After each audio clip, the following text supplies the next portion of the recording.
स्वागत है आप सभी का महाभारत की इस श्रृंखला में। आज का विषय है महाभारत का दूसरा पर्व, सभा पर्व, जो पांडवों के राजमहल निर्माण, धृतराष्ट्र की सभा और दुर्योधन की शरारतों के साथ जुड़ा हुआ है। इस पर्व में दुर्योधन द्वारा पांडवों को धोखाधड़ी से जुए में हरवाना और उनके वनवास की योजना की शुरुआत होती है। सभा पर्व की शुरुआत पांडवों के राजमहल निर्माण से होती है। पांडवों को अपनी संपत्ति के रूप में इंद्रप्रस्थ में एक भव्य महल बनाने की अनुमति मिलती है। इस महल का निर्माण वास्तु शास्त्र के महान ज्ञानी विश्वकर्मा द्वारा किया जाता है और महल इतना शानदार होता है कि इसे मायापुरी भी कहा जाता है। पांडवों का महल अन्य सभी महलों से बहुत भव्य और आकर्षक होता है, जो कौरवों और विशेषकर दुर्योधन के मन में ईर्ष्या और द्वेष को जन्म देता है। दुर्योधन, जो कौरवों का नेता है, पांडवों के महल निर्माण और उनके संपत्ति के बढ़ने से बेहद ईर्ष्या करता है। वह चाहता है कि पांडवों को हराकर उनका राज्य उनसे छीन लिया जाए। इसके कारण दुर्योधन अपनी धूर्त योजनाओं के साथ पांडवों को धोखा देने की योजना बनाता है। एक दिन वह पांडवों को एक जुए के खेल में आमंत्रित करता है, जिसमें शर्तें पांडवों के खिलाफ होती हैं।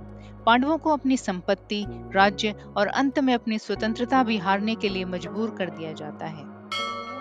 दुर्योधन के साथ जुआ खेलने के दौरान युधिष्ठिर द्वारा खोए गए खेल में पांडवों को राज्य, संपत्ति और खुद की आजादी तक हारने के लिए मजबूर किया जाता है। इस जुए के बाद पांडवों को 12 साल का वनवास और 1 साल का अज्ञातवास करना पड़ता है, जो आगे चलकर महाभारत के युद्ध की मुख्य वजह बनता है। इस पर्व में द्रौपदी के अपमान और पांडवों के वनवास की योजना के बाद उनके जीवन की कठिनाइयों की शुरुआत होती है। एक और महत्वपूर्ण घटना द्रौपदी का अपमान है, जो इस पर्व में घटित होता है।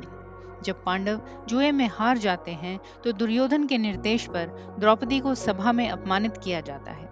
द्रौपदी का अपमान एक पवित्र कसम के रूप में देखा जाता है, जिसे पांडव अपनी विजय और कौरवों से बदला लेने के लिए कभी नहीं भूलते।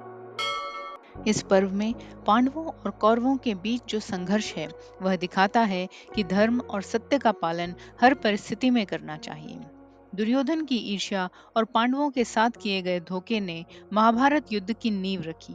यह दर्शाता है कि ईर्ष्या और द्वेष समाज और परिवार को कैसे विनाश की ओर ले जा सकते हैं।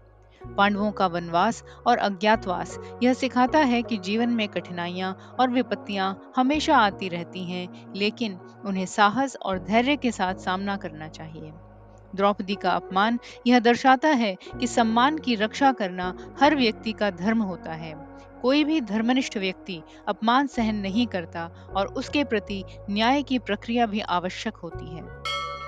सार स्वरूप यह था सभा पर्व, महाभारत का दूसरा पर्व, जिसमें पांडवों का महल निर्माण और दुर्योधन की धोखाधड़ी के माध्यम से पांडवों के जीवन में आने वाली कठिनाइयों की शुरुआत होती है।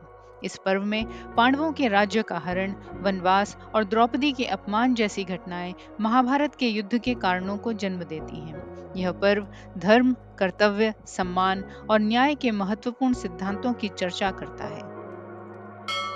यदि ये वीडियो आपको अच्छा लगा हो, तो वीडियो लाइक अवश्य करें, अपने दोस्तों और परिवार के साथ शेयर करें।